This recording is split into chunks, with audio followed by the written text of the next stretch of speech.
Fala, filhotes, vocês estão vivos? No vídeo de agora nós vamos falar um pouquinho sobre a filosofia entre os romanos. Os romanos entram em cena e a filosofia grega se expõe a um mundo cosmopolita e se envolve com o cristianismo nos séculos III a.C. até o III depois de Cristo. Mas antes de Cristo ele vai se envolver, na verdade, com a religião judaica. Na Idade Média, a filosofia grega é utilizada pela Igreja como base da pedagogia, do ensino civilizadora dos povos bárbaros, a escolástica, nos séculos V e XIV. A filosofia dos três grandes filósofos representou o apogeu da filosofia grega, Sócrates, Platão e Aristóteles. Nos últimos séculos antes de nossa era, nos primeiros séculos da era cristã, ou seja, de 300 a.C. até 300 depois de Cristo, aparece no cenário histórico o povo romano. Os romanos conquistam militarmente e organizam política e administrativamente todos os países da bacia do Mediterrâneo. Eles se apropriaram da cultura grega e a expandiram por todo o seu vasto império. É o período do chamado helenismo, primeiro com o Império Macedônico, aí foi o Império Macedônico de Alexandre o Grande, que expande a cultura grega até o Oriente.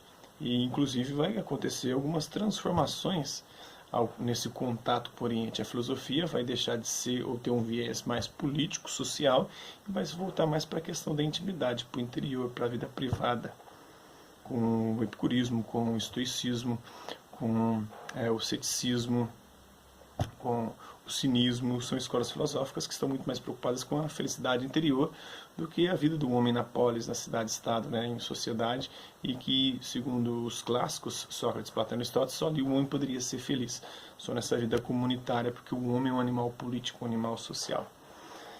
Só que nesse processo de expansão e de ampla divulgação, a filosofia acaba se dissipando em pequenas escolas, perdendo a força das grandes sínteses. As condições de vida e da cultura não lhe são propícias. Surgem assim pequenas escolas filosóficas, tais como o estoicismo, cuja maior preocupação é com a ética, com o comportamento e o que fazer para ter uma vida feliz, diferentemente da política, que era a grande preocupação dos gregos clássicos, Sócrates, Platão e Aristóteles, que concebe fundada na harmonia e no equilíbrio dos elementos éticos, de modo análogo ao que ocorre com o cosmos, com o universo, que também funciona em harmonia, harmonizado pelo logos, pela palavra, pela razão,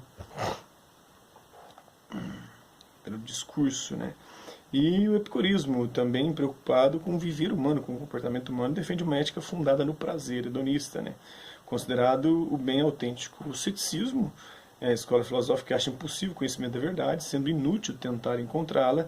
Destaca-se ainda nesse período um outro importante filósofo, Plotino, que é seguidor de Platão, sendo o seu pensamento conhecido como o neoplatonismo. É nesse contexto helenístico, universalizado pela ação político-administrativa dos romanos, que a filosofia grega vai se encontrar com o cristianismo. Desde o início da era cristã, pensadores ligados à nova religião estudam o pensamento dos gregos e estabelecem relações com ele, incorporando alguns elementos e rejeitando outros. Inicia-se então um grande processo de simbiose que vai durar séculos. Na realidade, como vimos no capítulo anterior, ou como a gente já viu em vídeos anteriores, nesse processo que se inicia com São Paulo. São Paulo vai levar a Boa Nova, o Evangelho aos gentios, coisa que a princípio não era a prioridade da igreja primitiva, com São Pedro. Inclusive eles têm um embate ali no Concílio de Jerusalém sobre levar o Evangelho, a Boa Nova, a Boa Notícia para os gentios, e também sobre a questão da circuncisão. Os neófitos pagãos deveriam ou não se circuncisar. Então, no século I, que culmina com o Santo Tomás de Aquino, no século XIII, o racionalismo grego leva a melhor sobre a mística judaica, fonte originária do cristianismo. Assim, já os primeiros padres da igreja, Santo Irineu, Tertuliano, Orígenes, Clemente de Alexandria, mas, sobretudo, Santo Agostinho, desenvolvem suas reflexões teológicas assumindo elementos da filosofia racionalista grega, especial de Platão. Santo Agostinho apropria-se das inspirações de Platão, por intermédio do neoplatonismo, colocando, no entanto, no lugar do mundo das ideias, a consciência de Deus, o céu, o paraíso celeste, que assume as qualidades e as prerrogativas da ideia do bem. A ideia do bem, que é a ideia suprema, Deus passa a ser a ideia suprema na perspectiva agostiniana. Então, na Idade Média, a filosofia grega é utilizada pela Igreja como base da pedagogia civilizadora dos povos bárbaros. A escolástica, as escolas que vêm do escolé, que é o ócio, é um espaço de ócio, da vida contemplativa e de buscar o conhecimento, o saber, diferente do negócio, do trabalho que vem de tripalho, que era objeto de tortura, que é algo já mais manual e que exige o suor, a labuta, a força braçal.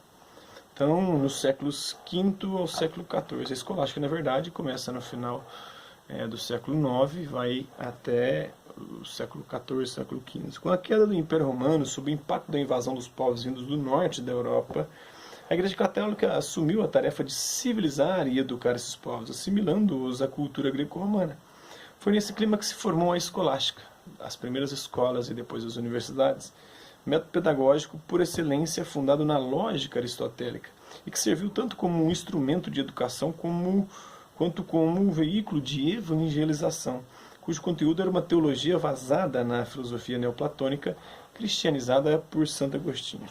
E no final do primeiro milênio, graças às traduções que se faziam da Espanha, do árabe para o latim, de textos de física e de metafísica de Aristóteles, textos esses que ainda não haviam chegado no Ocidente, que não haviam restado, ou o Ocidente não havia preservado, e foi preservado no Oriente, ocorrerá uma influência do naturalismo aristotélico, concorrendo então com o idealismo platônico, que dominava até esse momento a filosofia e a teologia cristã.